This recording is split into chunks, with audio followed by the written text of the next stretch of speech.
The massive crystalline doors of the Galactic Council chambers slid open with a deep, resonating hum that seemed to shake the very foundations of the space station.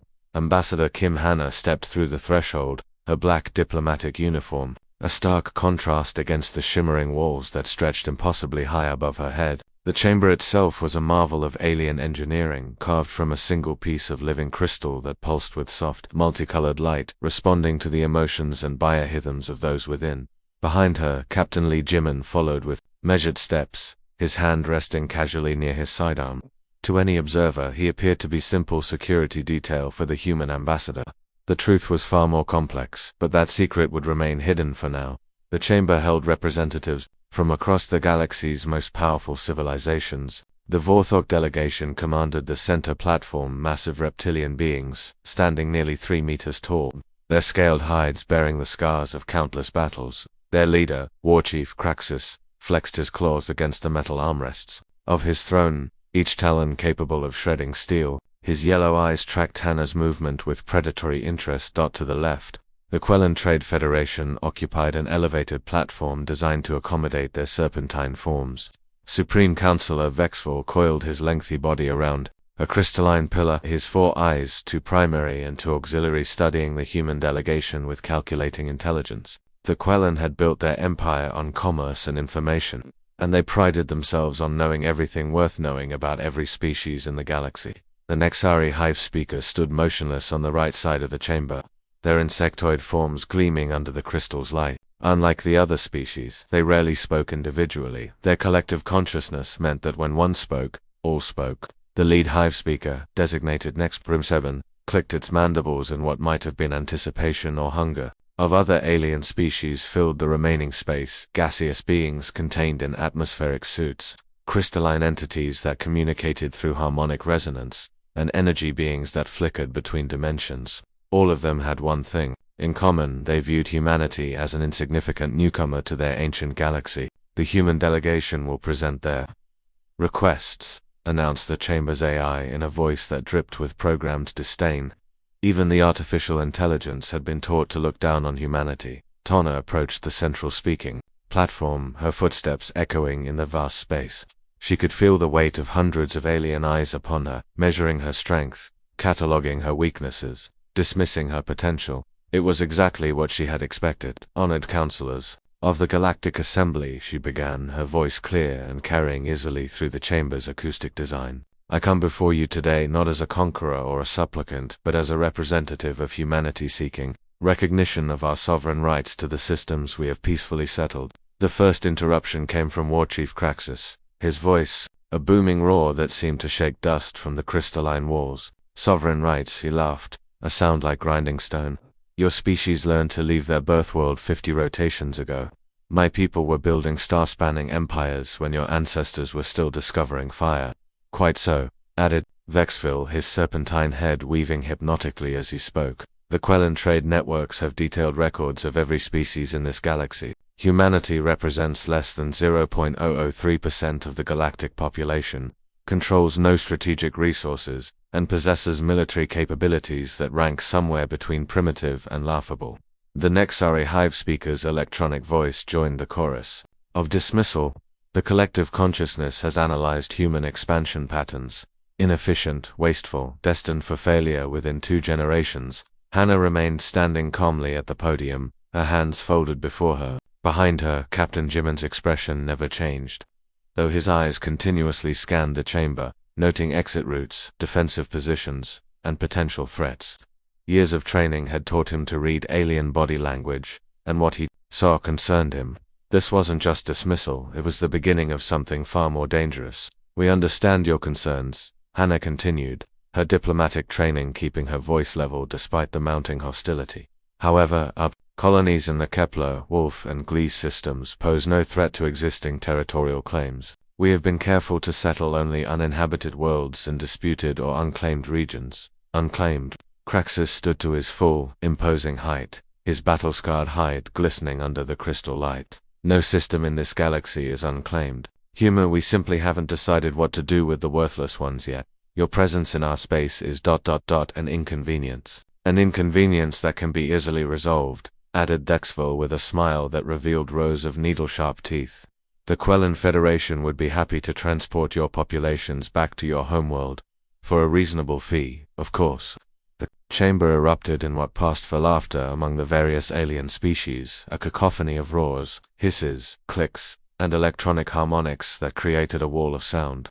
Some of the smaller species representatives actually fell from their perches, overcome with mirth at the suggestion that humans might have any choice in the matter. Through it all, Hannah waited. She had expected this reaction, had prepared for it, had even rehearsed her response. But actually, standing here, facing the combined contempt of the galaxy's most powerful civilizations, was a test of her resolve that no simulation could have prepared her for. When the laughter finally died down, she spoke again, her voice carrying a subtle edge that hadn't been there before. "We appreciate your generous offer, Counselor Dexville. However, we must respectfully decline.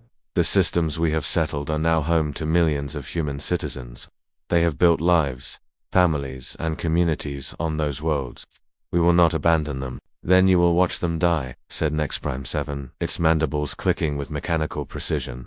"The hive mind has calculated the probability of human survival in the face of organized galactic opposition. 0.001%. Margin of error negligible." The temperature in the chamber seemed to drop several degrees. What had begun as mockery was transforming into something far more sinister. Hannah felt Captain Jimin shift almost imperceptibly behind her, a subtle movement that she recognized as his combat-ready stance. "Counselors," she said, her diplomatic mask slipping just enough to reveal a hint of steel beneath. "I want to be very clear about something. We came here seeking peaceful coexistence. We have no desire for conflict with any species represented in this chamber." She paused, letting her gaze sweep across the assembled aliens, meeting eyes with each major faction leader. "But I must warn you, we are not the helpless species you believe us to be. We have spent centuries learning to control something that you haven't encountered yet, something that has shaped every aspect of our civilization, our technology, our military doctrine, and our approach to survival." "And what might that be?" asked Craxus, his voice dripping with condescension. Hannah's expression remained perfectly calm, but her next words carried the weight of absolute certainty. "Our anger. Don't make us angry." The chamber fell silent for a moment, then exploded into renewed laughter that was even louder than before. War Chief Craxus actually wiped tears from his eyes with claws that could have gutted a human with a casual swipe. Anger. Dexvel's serpentine form writhed with amusement. "The soft-skinned mammals threaten us with their emotions. This is rich beyond measure." "The collective finds this amusing," added Nex-Prim-7. "Human anger. A biochemical reaction producing increased adrenaline output, elevated heart rate, and irrational decision. We failed to see how this could present a threat to civilizations that have conquered entire star systems."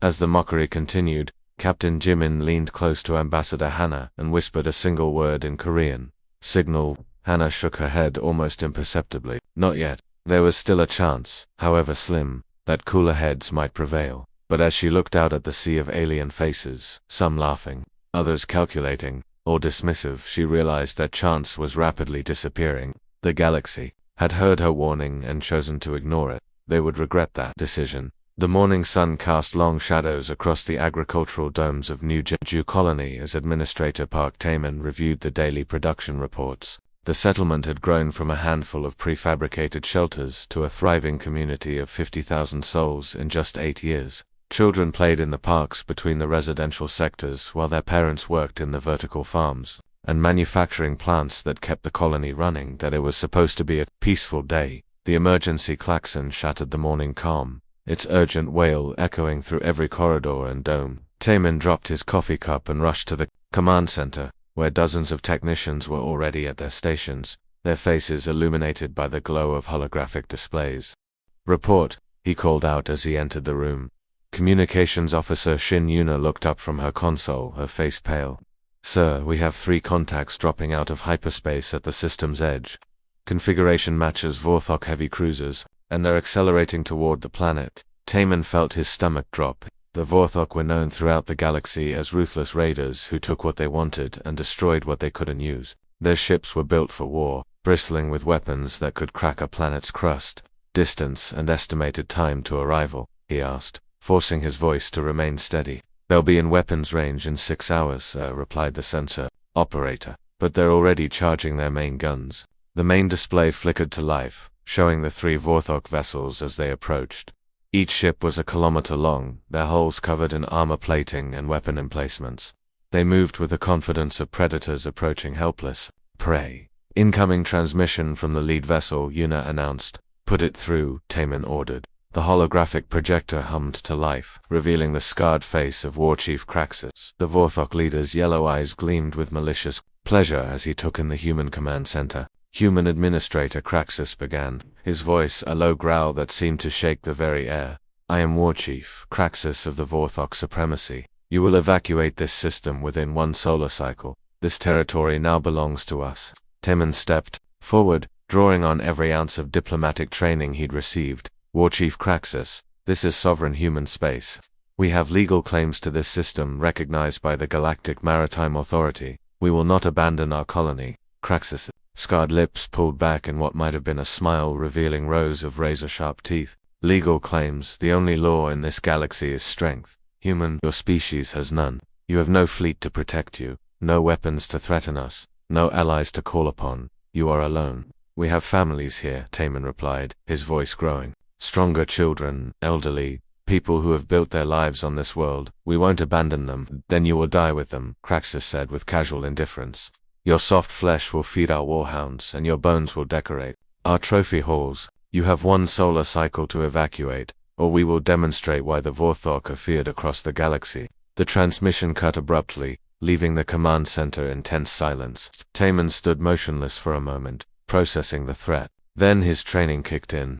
Yuna, open a priority channel to Earth. Use the quantum relay. Sir, that will take everything we have. The colony's power grid will be drained for days. Do it, and activate Emergency Protocol 7. All civilians to the underground shelters immediately. As alarms began blaring throughout the colony, opened his personal communication device and entered a code he'd memorized but never hoped to use. The message was simple. Garden Party is compromised, requesting immediate consultation. Meanwhile, 3 star systems away, Captain Choi Minho was having his own crisis. The Soul's Pride was supposed to be a simple cargo hauler, transporting medical supplies to the frontier colonies. Its hull was painted in the standard civilian colors, and its manifest showed nothing but food, medicine, and farming equipment. The Quellan pirates who had ambushed them near the Rigel system saw only an easy target. Hull breach on Deck 3. Chief Engineer Bang Minji's voice crackled over the intercom as the ship shuddered under another barrage of plasma fire.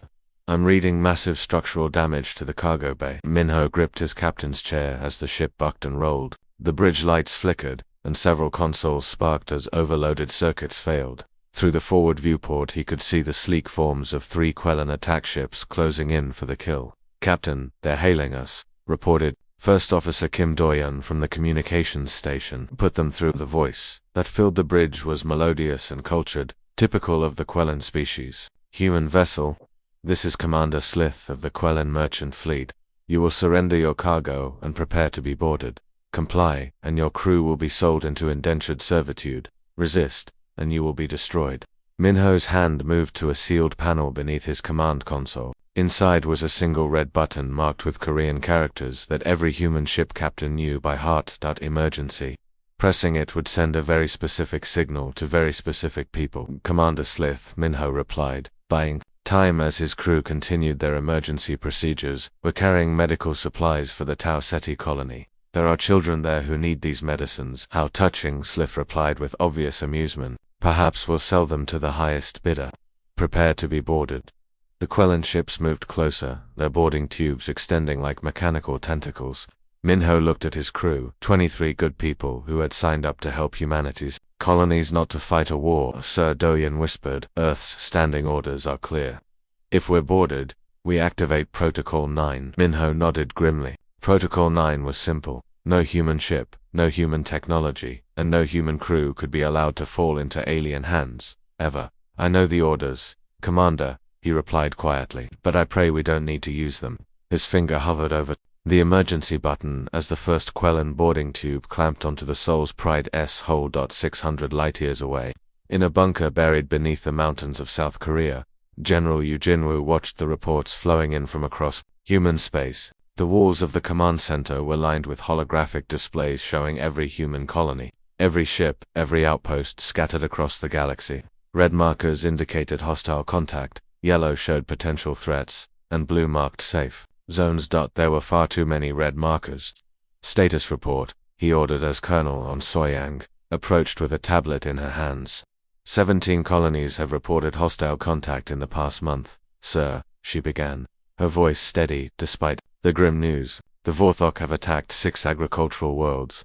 The Quellan pirates have seized 43 civilian vessels, and the Nexari just eliminated our research station at Wolf 359. Jinwoo studied the tactical display, his weathered face grim. Each red marker represented human lives lost, families destroyed, communities scattered to the winds. The aliens saw only numbers, statistics to be manipulated. He saw names, faces, stories cut short by alien aggression, civilian casualties, he asked. Minimal, thanks to the evacuation protocols, Soyang replied. But sir, we're losing ground. The colonies are requesting permission to fight back, and frankly, morale is suffering. The people want to know why we're not defending them. Jinwoo nodded slowly. It was the question that kept him awake at night, the doubt that gnawed at his conscience. How many more humans had to die before they acted? How many more colonies had to be abandoned? Sir, Soyang continued hesitantly. The President is asking when we implement the contingency plans. The general stared at the holographic display,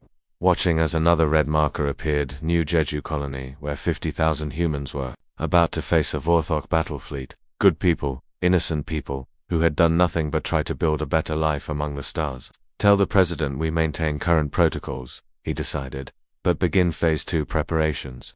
Activate the sleeper cells in every major system. Ready the reserve fleets for deployment. He paused, remembering the day 50 years ago when a young lieutenant had handed him a classified folder marked Project Wrath. The plan had seemed like science fiction then, impossibly ambitious and probably unnecessary. Now, as he watched the galaxy's creditors circle humanity like vultures, he understood the wisdom of those early planners.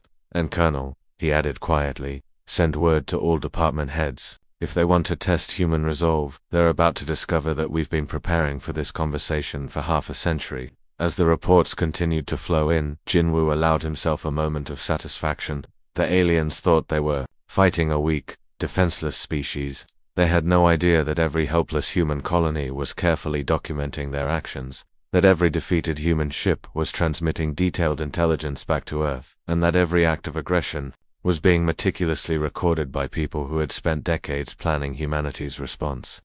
The galaxy was about to learn what happened when you pushed the human race too far. The ancient crystalline spires of the Galactic Council headquarters shook as emergency alarms blared through every corridor. Supreme Counselor Thexville slithered frantically through the hallways, his serpentine body coiling and uncoiling in panic, as he tried to process the flood of catastrophic reports streaming in from across the galaxy. The main council chamber had become a war room overnight. Holographic displays showed star maps flickering with red warning lights as entire fleets simply vanished from sensors. The Vorthok Supremacy's Third Armada had disappeared near the Centauri system. The Quellan Trade Federation's most secure convoy routes were under attack by ships that seemed to appear from nowhere. Even the mighty Nexari hive worlds, protected by living asteroid fields, were reporting massive unknown vessels emerging from what they had thought was empty space. This cannot be happening, Thexville hissed to himself as he entered the chamber. Humans are weak, primitive, they barely have a dozen functional warships. War Chief Vextar of the Vorthok stood in the center of the room, his massive frame trembling, with a mixture of rage and something the proud warrior had never experienced before, fear. His scaled hide bore fresh scars from emergency medical treatment, and his left arm hung in a regeneration sling. The 7th Fleet is gone, he announced to the assembled counselors, his voice hollow with disbelief. All 43 ships, destroyed. In less than 6 hours, the chamber erupted in shocked exclamations from the various alien species. The Vorthok 7th Fleet was legendary. They had conquered 12 star systems and never lost a single engagement. Their flagship alone could reduce a planet to molten slag. Impossible, chittered Nex Prime 7, the Nexari hive speaker. Human military capabilities are documented. They possess no vessels capable of challenging even our scouts. Vextar's yellow eyes blazed with bitter memory. That's what we thought. When we arrived at the human colony world, sensors showed nothing but agricultural domes and civilian structures. We expected to be bombarding helpless farmers. He activated a holographic recorder, and the chamber filled with the image of New Busan as the Vorthok fleet had first seen it. A peaceful blue-green world dotted with cities and farmland. The first bombardment should have cracked their planetary shields like an egg, Vexter continued. Instead, the entire planet lit up like a star. Mountains opened to reveal massive gun batteries. Those agricultural domes were camouflaged military installations. Even their civilian transports were armed warships in disguise. The recording shifted to show the battle itself. Vorthok destroyers exploded in brilliant flashes as streams of energy lanced up from the planet's surface. What had looked like a peaceful colony world was actually a fortress that had been waiting decades for this moment. The humans weren't defending a colony, Vexter said quietly. They had turned an entire world into a trap, and we walked right into it. At that moment, every communication system in the chamber activated simultaneously, bypassing all security protocols. The holographic displays flickered and merged into a single massive image, the bridge of a human warship, its corridors gleaming with military precision. Admiral Kong Saiyajin stood at the center of the bridge, his uniform bearing insignia that no alien intelligence service had ever catalogued. Behind him, dozens of human officers worked at stations displaying tactical information that covered the entire galaxy. Honored counselors of the Galactic Assembly, Kong began, his voice carrying the absolute authority of someone who knew he held all the cards. I am Admiral Kong Saiyajin of the United Earth Defense Force. You have 48 hours to cease all hostile actions against human territories and personnel. Vexwell reared up to his full height, his four eyes blazing with indignation. Dare make demands of us. We are the Galactic Council. We have ruled these stars for millennia. Your pathetic species has been watching you for 50 years, Kong interrupted smoothly.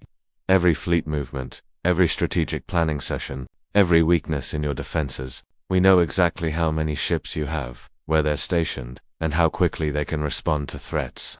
The display behind Kong shifted to show a three-dimensional map of the galaxy.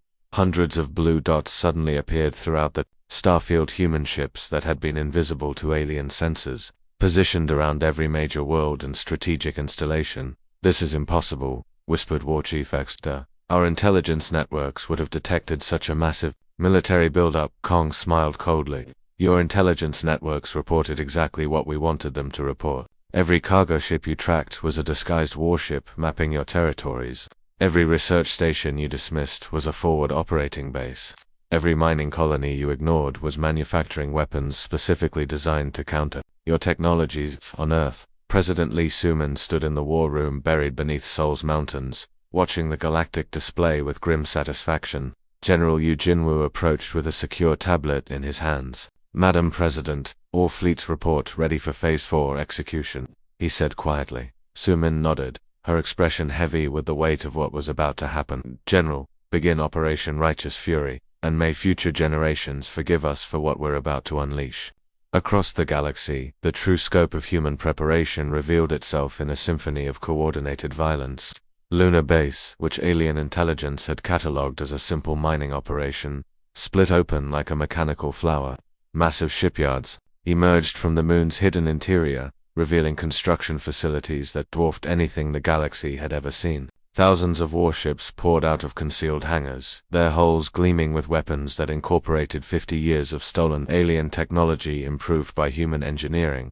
The asteroid belt between Mars and Jupiter, dismissed by alien scouts as worthless space debris, suddenly came alive with hidden bases. What had appeared to be ordinary asteroids revealed themselves as massive battle stations, their surfaces bristling with weaponry that could crack planets. The entire solar system had been transformed into humanity's greatest fortress, and no alien intelligence service had suspected a thing. In the Rigel system, Captain Choi Minho smiled grimly as the Soul's Pride underwent its final transformation. The cargo ship's hull split along hidden seams, revealing the sleek lines of a heavy cruiser.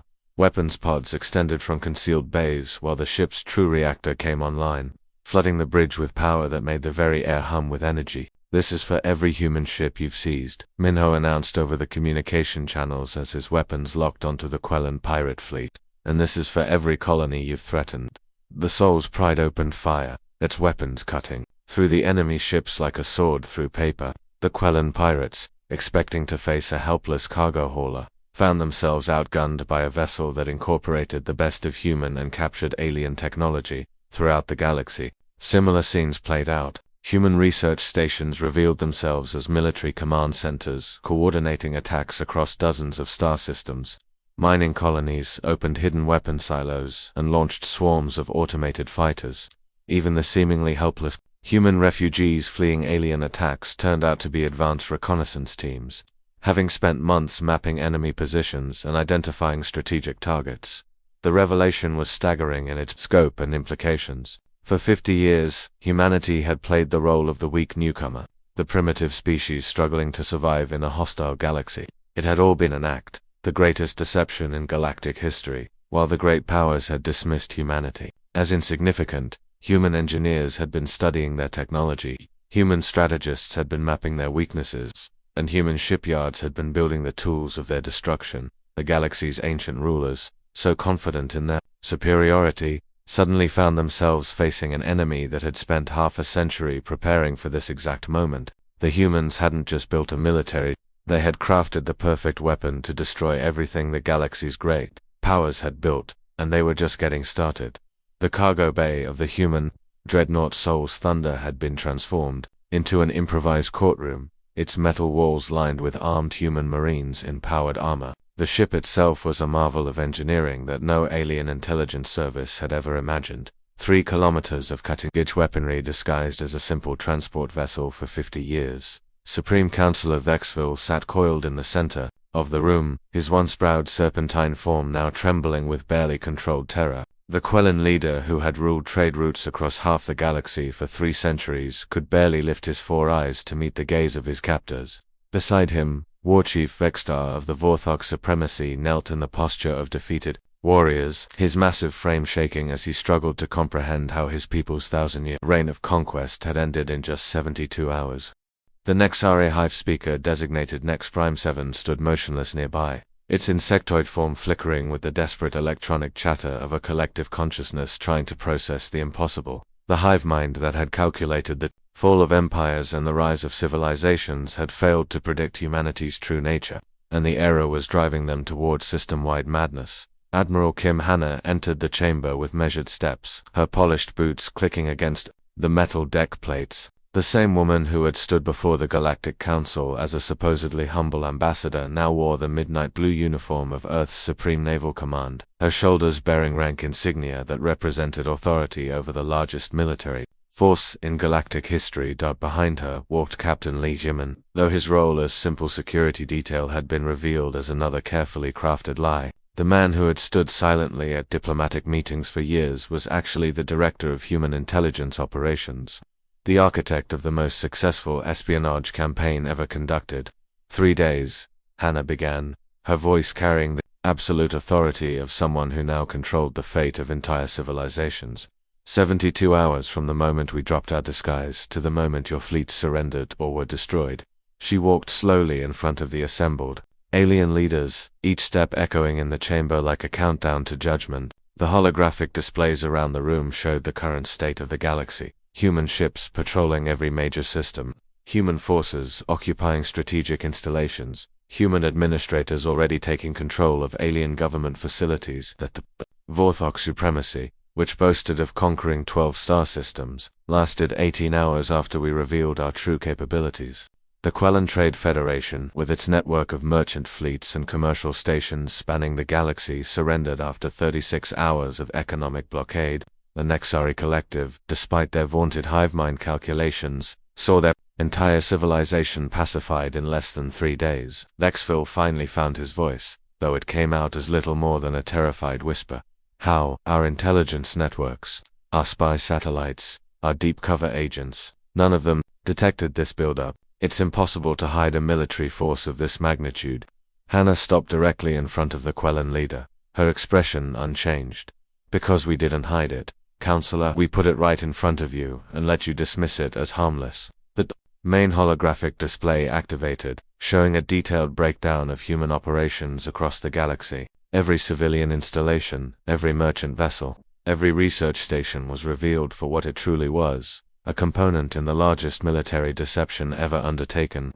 Your cargo ship Soul's Pride, Hannah continued, gesturing to Captain Choi Minho, who stood among the human officers, was logged in your databases as a simple medical supply transport. In reality, it was a heavy attack cruiser with enough firepower to destroy a battle station.